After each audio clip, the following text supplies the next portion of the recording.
મુંબઈ અને દિલ્હીને જોડતા નિર્માણધીન national express પર ભરૂચના પૂન ગામ નજીક એન્ટ્રી અને એક્ઝિટ પોઈન્ટ બનાવવાની કામગીરી તેજ ગતિએ શરૂ કરી દેવામાં આવી છે। રાજ્યના જળસંપત્તિ મંત્રી ઈશ્વરસિંહ પટેલ સ્થળ પર પહોંચી ચાલુ કામગીરીનું નિરીક્ષણ કર્યું હતું। આ પ્રોજેક્ટ પાછળ અંદાજે 104 કરોડના રૂપિયાનો ખર્ચ કરવામાં આવશે। સામાન્ય રીતે NHAIના નિયમ મુજબ એક્સપ્રેસ હાઈવે પર 2 એન્ટ્રી એક્ઝિટ પોઈન્ટ વચ્ચે ઓછામાં ઓછું 25 કિલોમીટર અંતર હોવું અનિવાર્ય છે। ભરૂચના દહેક ગામમાં અગાઉથી જ એન્ટ્રી એક્ઝિટ પોઈન્ટ કાર્યરત હોવાથી નિયમ મુજબ પૂન ગામ પાસે નવો પોઈન્ટ મળવો મુશ્કેલ હતો।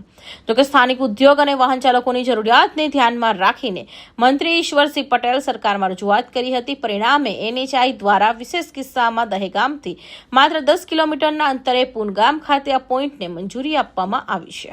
એટલે કે ભારતમાલા દિલ્હી મુંબઈ એક્સપ્રેસ વે જે બની રહ્યો છે એમાં જનરલી 25 કિલોમીટરે એન્ટ્રી એક્ઝિટ આપતા હોય છે, પરંતુ ગુજરાત સરકારની અંદર પણ રજૂઆત કરીને આદરણીય મુખ્યમંત્રી શ્રી ભૂપેન્દ્રભાઈ પટેલ સાહેબને અને આદરણીય ડેપ્યુટી મુખ્યમંત્રી શ્રી હર્ષભાઈ સંઘવીજીને રજૂઆત કરતા અને આદરણીય ગડકરીજીને રજૂઆત કરતા એમણે 25 કિલોમીટરની જે એમનો ક્રાઇટેરિયા હતો એ તોડીને આપણને ભરૂચ દહેગામ ખાતે અને અંકલેશ્વર પુલગામ ખાતે એટલે કે માત્ર 8 થી 10 કિલોમીટરના ગાળાની અંદર આપણને એન્ટ્રી એક્ઝિટ આપી છે।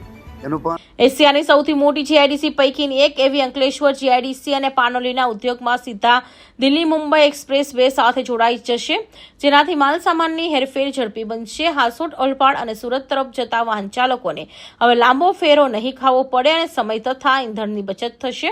અત્રે ઉલ્લેખનીય છે કે અગાઉ પૂન ગામ સાથે કામ ચલાઉ ધોરણે માર્ગ ખુલ્લો કરાયા બાદ કિલોમીટર સુધીનો હાઈવે શરૂ થતાં તે બંધ કરવામાં આવ્યો હતો, જે હવે કાયમી ધોરણે સુવિધા સજ્જ બનશે। કૌશિક પટેલનો report, Hind TV news, Surat.